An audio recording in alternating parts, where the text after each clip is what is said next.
हर सुबह एक जैसी नहीं होती है, लेकिन मुझे हर नई सुबह एक नया एहसास ज़रूर दे जाती है। Hello everyone, welcome back to my channel. आइए आज इस प्यारी सी सुबह की शुरुआत साथ में करते हैं। आज के दिन की शुरुआत भी मेरी बालकनी में खड़े होकर हुई। कुछ पल बस अपने लिए जी लिए, बिना किसी जल्दबाजी के।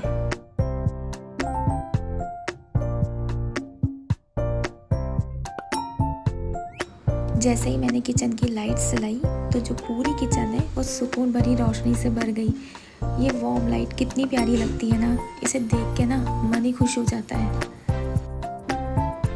पता नहीं क्यों, लेकिन मुझे दिन की शुरुआत इसी एहसास के साथ करना बहुत अच्छा लगता है। इतनी ही देर में दूध भी आ गया था, तो फिर मैंने दूध वगैरह गर्म किया और फिर चाय बनाने की तैयारी करी। मेरे लिए ना सुबह की पहली चाय सिर्फ एक आदत नहीं है, बल्कि पूरे दिन की सबसे प्यारी शुरुआत है। शायद इसीलिए मुझे सुबह के ये छोटे छोटे जो पल हैं वो सबसे ज़्यादा अपने लगने लगते हैं। आज ना मेरे मन में ना एक अलग ही खुशी थी। पता है क्यों?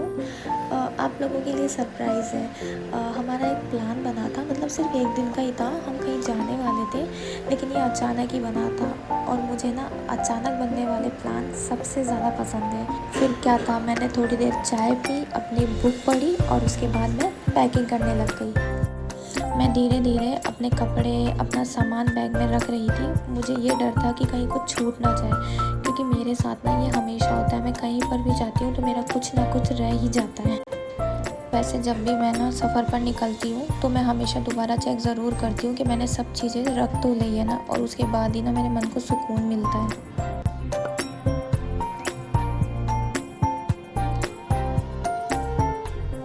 चलो अब ना मैं ज़्यादा सस्पेंस नहीं रखती हूँ, मैं बता देती हूँ कि हम बूंदी जा रहे हैं और इस ट्रिप के लिए मैं बहुत खुश हूँ। इधर अब सब लोग तैयार थे। किसी ने शूज़ पहने, किसी ने अपना बैग उठाया और फिर देखते ही देखते हमारा घर से निकलने का समय आ गया था। सबसे पहले हमने ना कैब बुक करी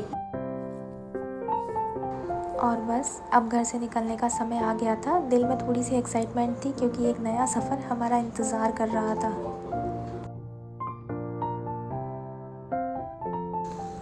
अब आगे हमने ऑटो से सफ़र तय किया और रास्ते में शहर को बस यूं ही देखते रहे। कभी कभी मंजिल से ज़्यादा ना रास्ते याद रह जाते हैं।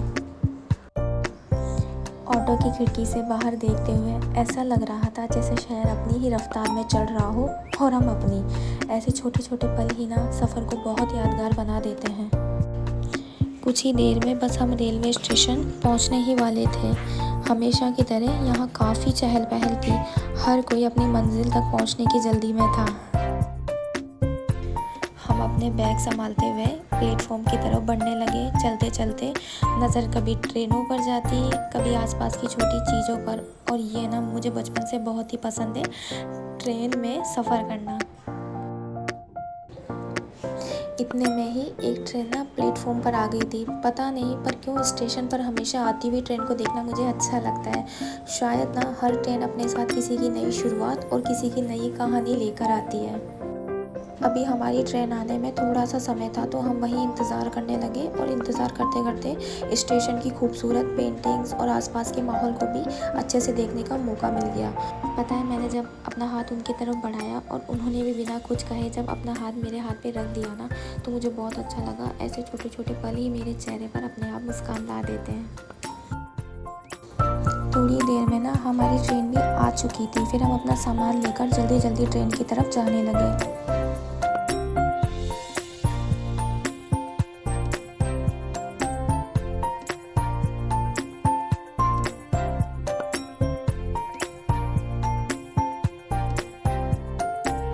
और फाइनली फिर हम अपनी सीट पर आके बैठ गए थे और बाहर का व्यू एंजॉय कर रहे थे। अब ट्रेन ना अपनी स्पीड में चल चुकी थी। रास्ते में पता है बहुत सारे स्टेशन आए। हर प्लेटफॉर्म पर है ना ट्रेन कुछ देर के लिए रुकती, फिर आगे बढ़ जाती। थोड़ी देर बाद ना बाहर का नज़ारा देखकर मेरी नज़रें वहीं ठहर गई। ना तो पूरी रात थी और न ही पूरी सुबह, बस आसमान का वो पल जब सब कुछ बहुत शांत और बहुत खूबसूरत लग रहा था। हम ना कोटा स्टेशन पर पहुंच चुके थे। वैसे जो हमारी ट्रेन थी वो जयपुर टू कोटा और फिर कोटा टू बूंदी थी। अब हम जिस ट्रेन में बैठे हैं उसके बाद हम बूंदी जाएंगे। अभी हम कोटा में हैं।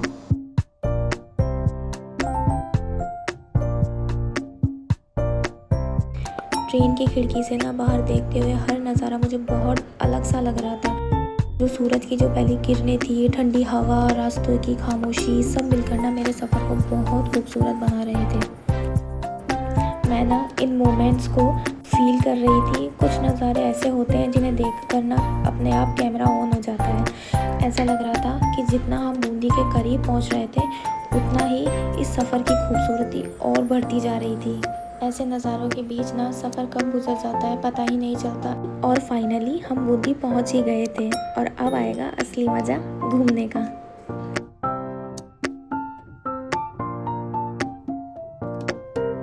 हम सबसे पहले जहाँ जा रहे थे वो थी 84 खम्भों की छतरी और ये बहुत प्यारी जगह थी।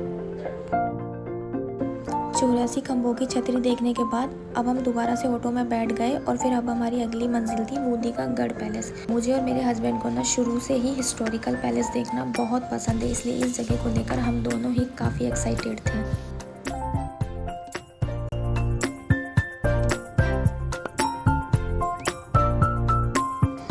फाइनली अब हम गढ़ पैलेस के अंदर जा रहे थे। टिकट लेने के बाद अब टाइम था इस खूबसूरत सी जगह को एक्सप्लोर करना।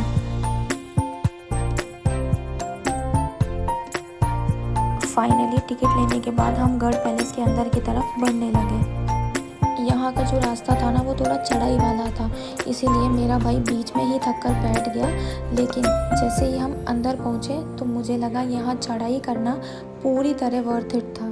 जैसे ही ना हम अंदर पहुँचे तो बस मैं चारों तरफ देखती रह गई। गढ़ पैलेस का हर कोना अपनी अलग ही स्टोरी सुना रहा था। यहाँ के दरवाजे, पुरानी आर्किटेक्चर और राजा का सिंहासन सब कुछ इतना रॉयल और ब्यूटीफुल था कि नजरें हटाना मुश्किल हो रहा। एंट्रेंस से लेकर बीच का हॉल तक हर जगह एक अलग ही चार्म था। और तभी मुझे एक छोटी सी गैलरी भी दिख गई, वो बहुत क्यूट थी। फिर हम महल के ऊपर वाले हिस्से तक पहुँचे। वहाँ से दिखने वाला व्यू सच में वर्ड्स ही नहीं है मेरे पास कि मैं क्या बोलूँ। बहुत ही सुंदर था। दूर दूर तक पहाड़, पानी और पूरा शहर एक साथ दिखाई दे रहा था। जैसे ही हम महल के एक रूम में गए तो वहाँ से एक छोटी सी एंट्रेंस हमें एक बड़े हॉल में ले गई। जैसे ही हमने ऊपर की बालकनी से नीचे देखा मेरी नज़र सीधे उस खूबसूरत झूले पर पड़ी। पता नहीं क्यों लेकिन वो जगह मुझे पूरे पैलेस में सबसे ज़्यादा स्पेशल लगी। महल से बाहर आने के बाद एक बार फिर से मैंने पीछे मुड़कर देखा। कुछ जगह ऐसी होती है जिन्हें छोड़ने का मन ही नहीं करता और गढ़ पैलेस मेरे लिए बिल्कुल एक ऐसी ही जगह थी। गढ़ पैलेस देखने के बाद हम फिर से ऑटो में बैठे और अब हमारी नेक्स्ट डेस्टिनेशन थी जैत सागर झील। जैसे ही हम वहाँ पहुँचे सामने का व्यू देखकर मन बिल्कुल शांत हो गया। चारों तरफ पानी, पहाड़ और हरियाली। सच में ये जगह बहुत पीसफुल थी। हमने यहाँ थोड़ी देर बैठकर बस इस खूबसूरत नज़ारे को महसूस किया। पास में छोटे छोटे मंदिर भी थे, गार्डन था और पूरा माहौल बहुत सुकून भरा था। इसके बाद हम अंदर की तरफ गए और मैंने वहाँ पर बहुत सारी खूबसूरत पेंटिंग्स देखी। और पता है मैं हर चीज़ को बहुत ध्यान से देख रही थी और मुझे ऐसा लग रहा था जैसे हर पेंटिंग अपनी अलग कहानी सुना रही हो। इतना घूमने के बाद ना हमें अब अच्छी खासी भूख लग चुकी थी, इसलिए हमने थोड़ा सा ब्रेक लिया और एक शेक पिया और साथ में सैंडविचेस खाए। थोड़ी देर आराम करने के बाद हम फिर अपनी अगली डेस्टिनेशन के लिए निकल पड़े। हम पहुँचे दावाई कुंड और यहाँ पहुँचते ही यहाँ की गहरी सीढ़ियाँ और शांत माहौल देखकर मैं इसे निहारती रह गई। और यहीं पास में ना एक छोटी सी छतरी के अंदर भगवान शिव का मंदिर था। उस जगह की शांति और सुकून ने पूरे माहौल को और भी खास बना दिया। यहाँ हर छोटी छोटी चीज़ें ना मेरा ध्यान अपनी तरफ खींच रही थी, जैसे कि ये फूल। नेक्स्ट हम पहुँचे रानी जी की बावड़ी। इसकी ब्यूटीफुल कार्विंग, ऊंचे खंभे और शांत माहौल ने हमें सच में बहुत ज़्यादा इम्प्रेस कर दिया। हर तरफ बस हिस्ट्री ही हिस्ट्री महसूस हो रही थी। और अब हमारी नेक्स्ट डेस्टिनेशन थी शारबाग। यहाँ का शांत माहौल, हरियाली और खूबसूरत गार्डन देखते ही मेरा मन बहुत खुश हो गया। और पता है वेदर भी एकदम क्लाउडी हो गया था, मुझे बहुत ही अच्छा लग रहा था। Sometimes the best moments are the simplest ones. और शायद यही छोटी छोटी बातें सफ़र को सबसे खास बना देती है। हमें रास्ते में फिर से जैत सागर झील का सबसे खूबसूरत नज़ारा देखने को मिला। हम बूंदी के स्टेशन पर पहुंच चुके थे, लेकिन इससे पहले हमने एक रेस्टोरेंट में डिनर किया था और मेरा फ़ोन भी डिस्चार्ज हो गया था, इसलिए मैं कोई भी मोमेंट्स अपने कैमरे में कैप्चर ही नहीं कर पाई। कुछ ही देर में हमारी ट्रेन भी आ गई थी और फिर हम थोड़ी देर में अपनी सीट पर भी बैठ गए। पहले हमें कोटा पहुंचना था, लेकिन पूरे दिन घूमने की वजह से मैं इतनी थक गई थी कि वहां कुछ भी शूट नहीं कर पाई। फिर मेरी जो अगली सुबह हुई वो जयपुर में थी। बूंदी अब धीरे धीरे पीछे छूट रहा था। लेकिन इस ट्रिप की पता है ब्यूटीफुल मेमोरीज हमेशा मेरे साथ रहेगी। Some journeys end but the memories stay forever. And finally we are back in Jaipur. एक और ब्यूटीफुल जर्नी अपने एंड तक आ गई। बूंदी ने हमें बहुत सारी ब्यूटीफुल मेमोरीज़ दी जिन्हें हम हमेशा चीयर्स करेंगे। उम्मीद है आपको हमारा ये व्लॉग पसंद आया होगा। अगर वीडियो अच्छी लगी हो तो प्लीज़ लाइक शेयर और सब्सक्राइब करना मत भूलिएगा। See you in the next vlog. Bye.